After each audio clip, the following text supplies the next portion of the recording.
Assalamualaikum warahmatullahi wabarakatuh. Apa kabar anak-anak? Kita bertemu lagi dalam video pembelajaran tematik kelas 5. Alhamdulillah ya, kita sudah selesai PTS-nya. Gimana menurut kalian? Bisa kan? Insya Allah bisa ya.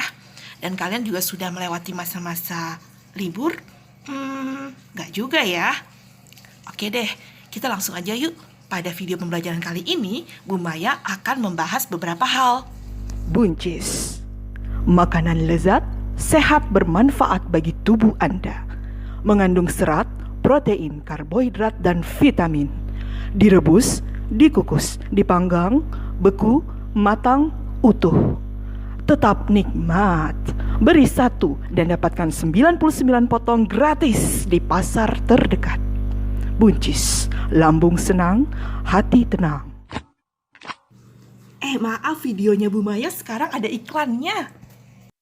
Iklan itu berasal dari bahasa Arab loh, i'lan, yang artinya pengumuman. Tujuannya mengenalkan produk, barang, atau jasa kepada khalayak.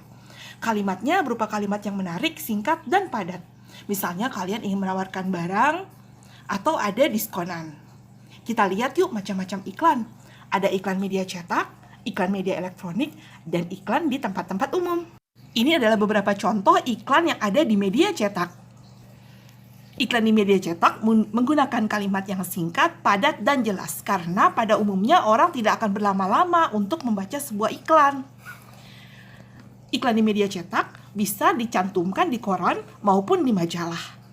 Yang kedua adalah iklan media elektronik. Seperti iklan sereal berikut ini.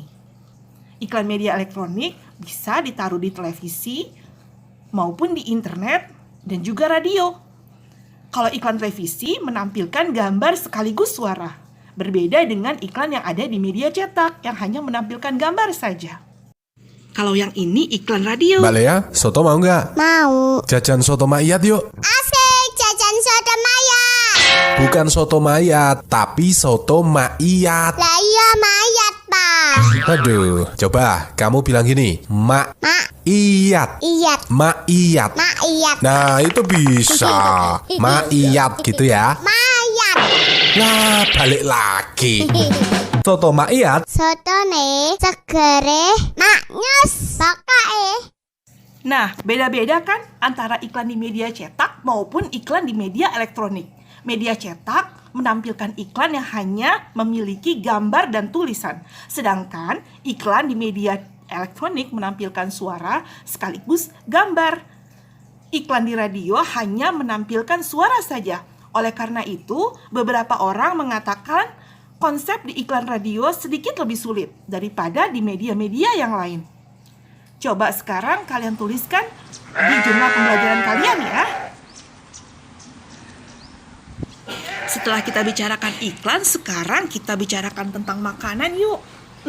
Kenapa ya? Karena kita sebagai makhluk hidup, salah satu cirinya adalah membutuhkan makan. Seperti halnya manusia juga loh. Hewan-hewan juga membutuhkan makan.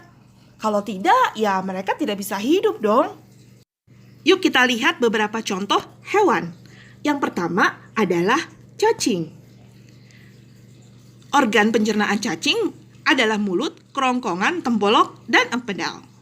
Makanan cacing tanah berupa bahan-bahan organik, sisa-sisa makhluk hidup yang telah membusuk. Makanan masuk ke tembolok melalui tenggorokan dan kerongkongan. Di dalam tembolok, makanan disimpan sebelum mengalir ke dalam empedal. Di dalam empedal, makanan dicerna secara mekanik. Proses pencernaan kimiawi berlangsung di dalam usus. Sisa-sisa makanan lalu dibuang melalui anus. Cacing berperan sebagai hewan pengurai.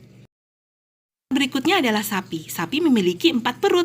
Makanan pertama masuk ke dalam perut yang pertama, yaitu rumen. Dari rumen, makanan akan dikeluarkan lagi melalui retikulum dan dikunyah sekali lagi oleh sapi. Inilah yang disebut dengan proses memamah biak. Setelah dikunyah kedua kali, makanan masuk ke omasum. Kemudian pelan-pelan akan terserap ke dalam abomasum atau disebut juga perut sebenarnya.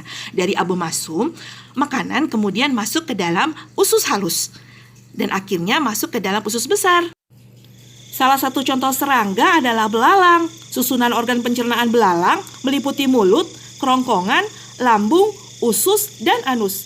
Serangga memiliki makanan yang berbeda-beda. Bentuk mulutnya juga berbeda-beda.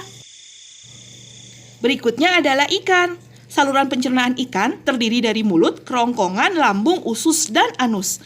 Kelenjar pencernaan ikan terdiri dari hati dan kantong empedu. Kelenjar pencernaan tersebut berguna untuk menghasilkan enzim-enzim pencernaan. Selanjutnya katak. Pada proses pencernaan katak, makanan masuk dari rongga mulut menuju lambung. Di dalam lambung, makanan dicerna. Selanjutnya, makanan menuju ke usus halus dan mengalami pencernaan kimiawi dengan bantuan enzim pencernaan yang berasal dari hati dan pankreas. Di usus halus, sari-sari makanan diserap. Sisa-sisa makanan yang tidak diserap akan dikeluarkan melalui kloaka. Buaya. Saluran pencernaan buaya terdiri dari mulut, kerongkongan, lambung, usus, dan kloaka.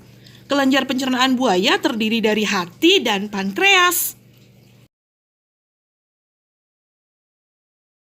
Selanjutnya adalah golongan burung. Di sini saya mengambil contoh ayam. Saluran pencernaan burung diawali dari paruh yang berfungsi seperti gigi. Makanan kemudian masuk ke rongga mulut dan kerongkongan dan disimpan di tembolok. Makanan dicerna di dalam lambung dengan bantuan enzim.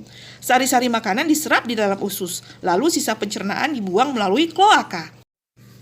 Masya Allah, organ pencernaan hewan itu berbeda-beda ya. Perbedaan tersebut disebabkan karena jenis makanannya juga berbeda. Maha besar Allah yang telah menciptakan semua organ ini. Seperti yang Bu Maya katakan di awal tadi, sebagai makhluk hidup manusia juga membutuhkan makanan ya.